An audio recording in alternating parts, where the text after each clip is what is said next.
This I know that God is for me. Growing up in South Jersey, grew up in this very small neighborhood. All the houses were the same, and yet these homes were filled with many of my friends and their parents, some of which are still my life. Why so many are not. Once upon a time, a long, long time ago, we all had many, many friends.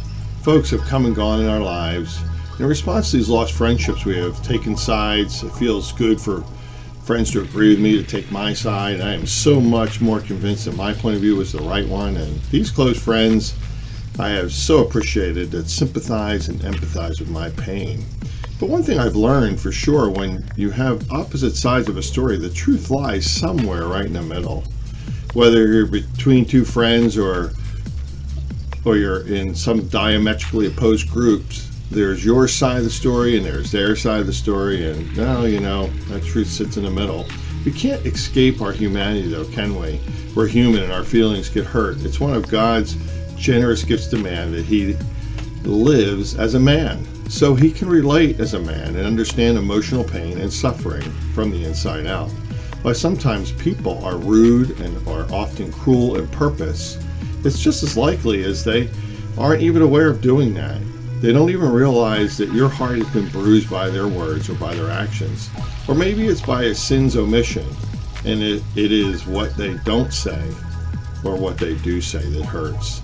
Growing up, sitting in the back of my mom's car, I could hear Karen Carpenter's melancholy voice singing and asking, why do we go on hurting each other? You see, I find this so relevant in our faith-centered culture. As followers of Jesus Christ, when the real life opportunity is to pursue deeper relationships, the object of our friendship and our friendship affection never takes time to be with you. It seems to be elusive and awkward, and we're not really grabbing on what we should be, which is a friendship affection. It makes time with Jesus and also makes time with others. If you've been brave enough to initiate getting together, that can feel like a real snub.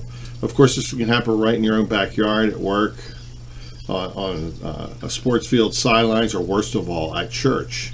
If you're online, you know that it's truly hard to accept maybe your friend doesn't know your friends. Real friends don't have to jockey for positions. Real friends respond to text, emails, and messages. They reach out first. They might even know it's your birthday without Facebook telling them. In real life, it's not the way we function, is it, right? I mean, we're not supposed to function like we are on social media. We need to be real, and we need to show others that we're Christians by our love. Might I offer you today, if anything else doesn't sink in, a little bit of advice today, a tender word.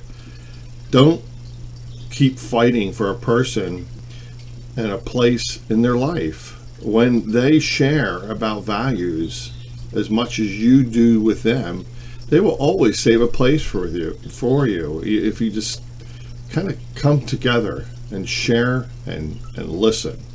And at times we're required to let go of one-sided friendships, and that's important because they undermine your personal value, and they undermine, of course, how you feel about yourself, and they could help you avoid an assault on your heart. These online friendships are not deep, and they can lead to confusion. Back to the real person to the person faith-based relationships, we must forgive our brothers and sisters. Jesus said to do it 70 times 7 to Peter. There are texts that say, leave your sacrifice and get it right with your brother or sister first. It's time that you get beyond your own value and perhaps value your brother or sister more. How much do you value one another? And yet, as you know, it's painful when someone close to you disappears. I've had many Christian friends whom I've been transparent with. I've had times where I shared deep feelings, I shared personal insights of my life, and now they are nowhere to be seen. No explanations offered even. Others, and this is rare, and sometimes they do have reasons that they're not willing to share, or maybe they are. Whether we agree or don't agree with their rationale is irrelevant. It doesn't matter if they took something I said or did in a way that I never intended. Their hurt is just as real to them as mine is when the shoe is on the other foot. Comedian Louis C.K. offered this thought for all people. When a person tells you you hurt them, you don't get to decide that you didn't. Pretty profound, I think. It's not about our intentions. It's about our impact of our actions on others. If you have been spiraling downward into one of those dangerous friendship pity parties, the kind that birth from being marginalized, being ignored, or being plain forgotten, instinctively, because of my cultural roots, I'm ready to reach out and to that friend for restoration, conflict resolution, and hopeful restoration of what it once was. That's my goal.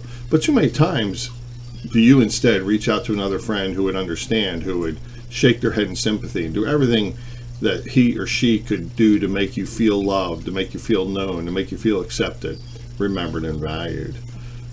What I'm going to say now is hard. Instead of finding that sympathetic ear, maybe we should start whining to God instead, from our knees, earnestly begging, tired of falling prey to the enemy of my heart over this particular relationship, offering the alleged list of offenses to God and saying out loud, what am I supposed to do with that? God's gracious. He's loving and forgiving. Here are 3 commands I think will challenge you and maybe even heal you. They've challenged me, especially now, especially when I'm tempted to trash talk somebody who's hurt my feelings. Number 1, you forgive them. Colossians 3:13, make allowance for each other's faults and forgive anyone who offends you. Remember, the Lord forgave you, so you must forgive others. You need to love them. 1 John 3:16-18. This is how we know that what love is. Jesus Christ has laid down his life for us, and we ought to lay down our lives for our brothers and sisters. If anyone has a material possession, sees a brother and sister in need, but has no pity for them, how can you love of God be in that person? Dear children, let us love with the words or speech, but with actions, truth, and love. Lastly, you be there for them. Luke 6:35, Jesus said this, but love your enemies, do good for them, and lend to them without expecting to get anything back. When your reward will be great, and you will be children of the Most High, because he is kind to the ungrateful and the wicked. I know I'm here reminding you what you already know, but it is not me to tell you. Isn't God already telling you already? Isn't he already telling you already what you already knew? God continues to remind us that he has already done over and over and over for us. So why can't we just do it over and over for others? When you're young, friendship comes naturally. Of course, wearing the right clothes and listening to some music might encourage a quick connection. I'm actually so arrogant for arriving at a point where I knew I was missing my friends, and that somewhere along the way, it seems to have gotten really more complicated as I've gotten older. Remember, you are chosen, adopted, loved, forgiven, redeemed, and known, and more importantly, who you are. John 1:12. One of the easiest ways the enemy of your heart can make you forget is through fractured friendships. If you're hurting right now, I'm so sorry. It's hard to believe you'll make it to the other side sometimes, but a forgiving, loving, and being there for people in your life who are hurting brings freedom and peace. And isn't that the way of Christ? I'll see you next time. Thanks for listening. Blessings.